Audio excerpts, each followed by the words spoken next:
Hey everybody, Tanner here for your tool of the week.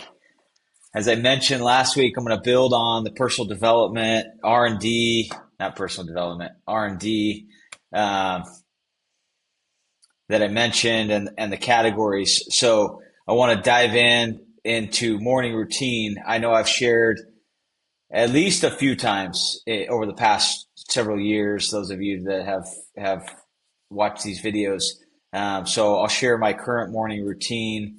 Um, if you haven't read it, I highly recommend The Miracle Morning. Just a great kickstart to if you don't have a great morning routine.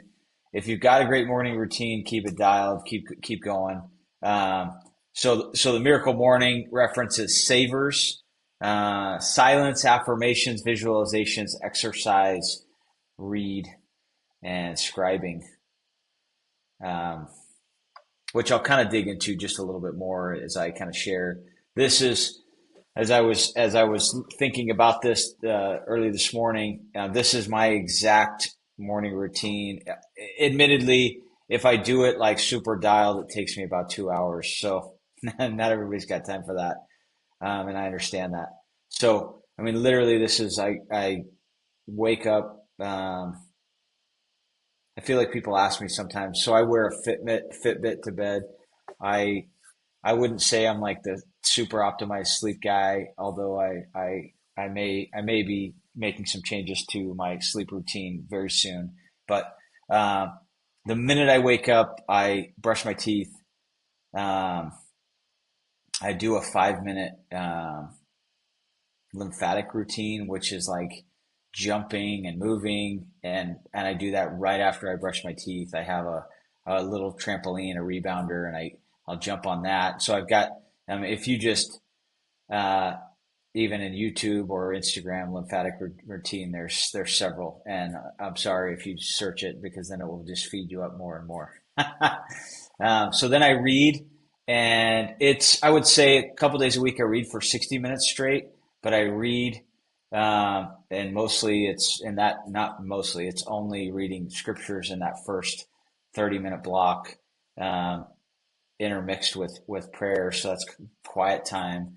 And there's also some element of journaling as I'm reading, as I'm pondering, as I'm asking myself questions, I'm journaling as well. So that's all kind of part of this morning segment first thing. I used to work out and then do that, but this is what I'm doing right now. So reading, praying, journaling, which is the scribing piece in the savers, um, and then I exercise. So 4 days a week, I'm doing kind of hard at 20 to 30 minutes. So exercise, and then 4 to 5 days a week, I'm doing a cycle of sauna and cold plunge. And inside, for those of you that do any of this, whether it's like sauna at the gym or what have you, but when I'm in the sauna, I intermix meditation, or I listen to podcasts or books, and I have a journal inside my sauna. And while I'm enduring my 2 to 3 minutes in the cold plunge, which still to this day is terrible, I'm admitting it, it's terrible. I'm doing my affirmations. And so I kind of have a routine that gets me through that. And I feel amazing afterwards, but I still hate it. And there's still a bit of like entering that sucks. So that is my current morning routine. I used to kind of cap it off with some reading. I don't have any extra time for that at this point doing this current routine. But my suggestion here is forget my routine, continue to optimize your routine. What do you do that really gets you set? Like when you do it and you feel like, for me, what I found in my morning routine is when I dial it, I feel like it's rocket fuel for the day. I feel like no matter what, I've conquered the day already, and let's go. So have an awesome week, and would love to hear any feedback, anything you're doing that like, man, you should try this. I'm always looking for enhancements. So have an awesome week. Thanks.